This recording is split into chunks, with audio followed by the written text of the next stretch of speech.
Now, a political interest group, the Arewa Grassroots Leaders Assembly, has called on the federal government to legalize possession of the AK-47 automatic weapon for self-defense in rural communities with proper monitoring and regulation following the increase in insecurity across Nigeria. President of the group, Collins Onogu, made the call while addressing a press conference on Wednesday in Abuja. The group also urged President Bola Tinubu to deploy more security personnel to areas affected by insecurity and establish a task force to investigate and apprehend perpetrators. Onogu also said the call became necessary following the recent wave of killings in northern Nigeria, particularly in Plateau, Benue, Kaduna, Niger State, and Zamfara states.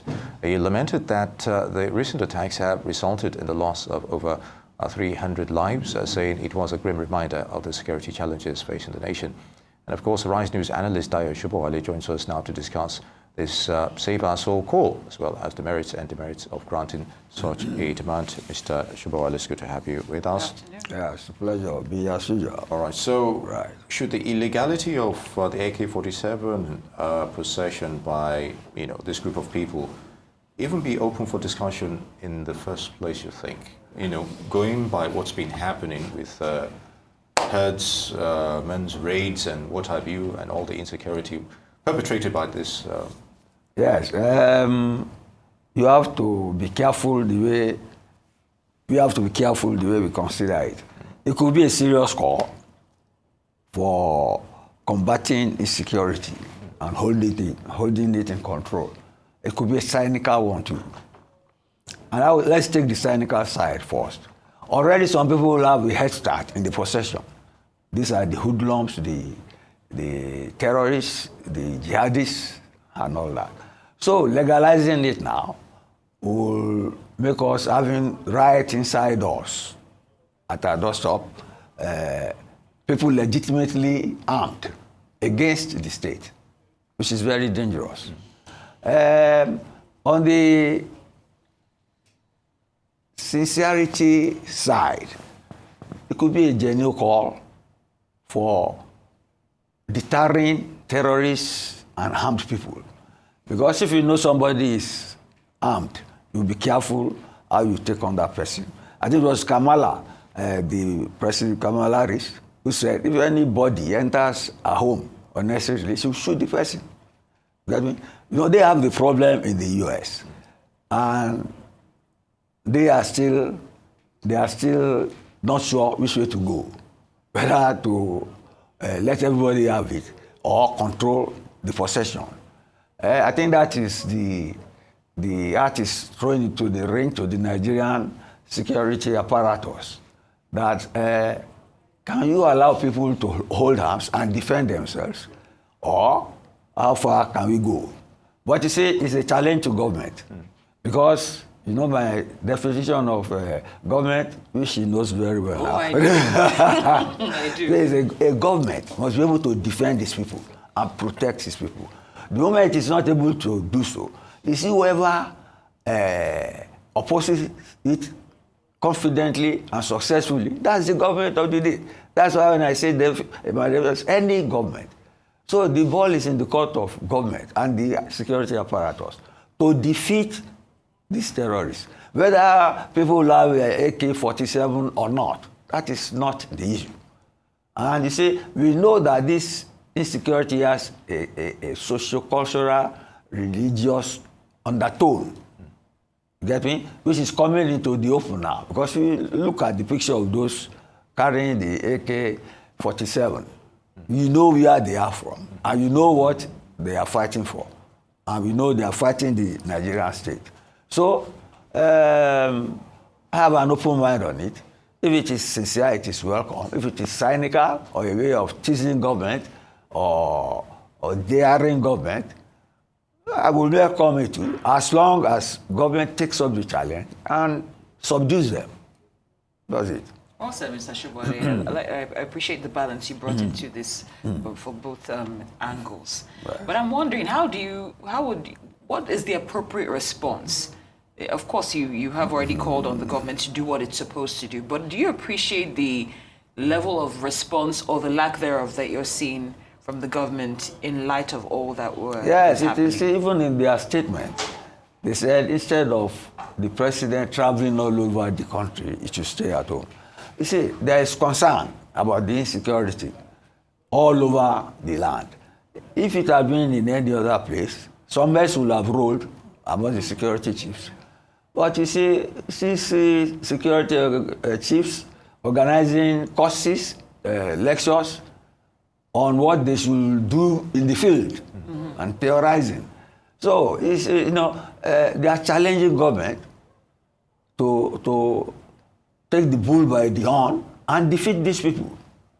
And I pray government, in its own interest, because it's in the interest of government, to maintain law and order and not allow insurgents and rebels to overcome it. And if care is not taken, if people lose confidence in the ability of government to protect them, they resort to this sort of self-service for survival. It's a dangerous call, and government should nip it in the bud. To me, it's just a political call for now. Or if it escalates into a security risk, then government is to blame if it cannot contain it. And even thinking about the word security risk from a wider point of view, Yes. if you accede to the demands of this group, what about other groups that are still there? And of course, they still bear this kind of arms. So whatever government has to say to this has wider implications, not only for this scenario, but I will expect them to react to this. I will, by tomorrow, Yes. I expect them to react to this. Because you see, democracy is about a social contract. We put our lives in the hands of people we voted into power. They should not treat our lives lightly. Yep. They should not treat our lives lightly. It is the duty of government, my definition of government, at all times, to secure the people within its own territorial area. That's the business of government. Mr. Sobowale, I'm going to bring up a topic that you've also stated your displeasure, because it's also happening in this time frame. I recall barely a week ago when we saw that some Boko Haram or repentant Boko Haram members reformed have been released or reintroduced into communities such as Borno State to the tune of about 300,000. I stand corrected.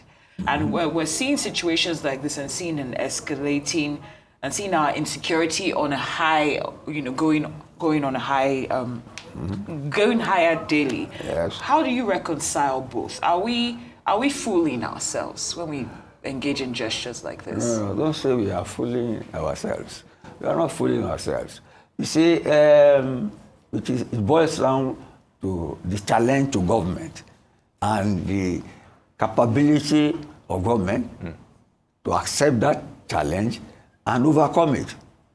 That is the issue. We know, see the governor in Borno State. Yeah. Everybody knows that it's like he's putting his life on the Zulu, on the line every time. I see the people in Benue Plateau State. Now it has spread to Kaduna, Zamfara, and Niger State. People are being killed on a daily basis. Those areas are our bread basket, our real agricultural areas where we get food from. You get me? Yeah. If those places are not providing food, in addition to insecurity, poverty, food insecurity will kill all of us literally, or create a state of political instability.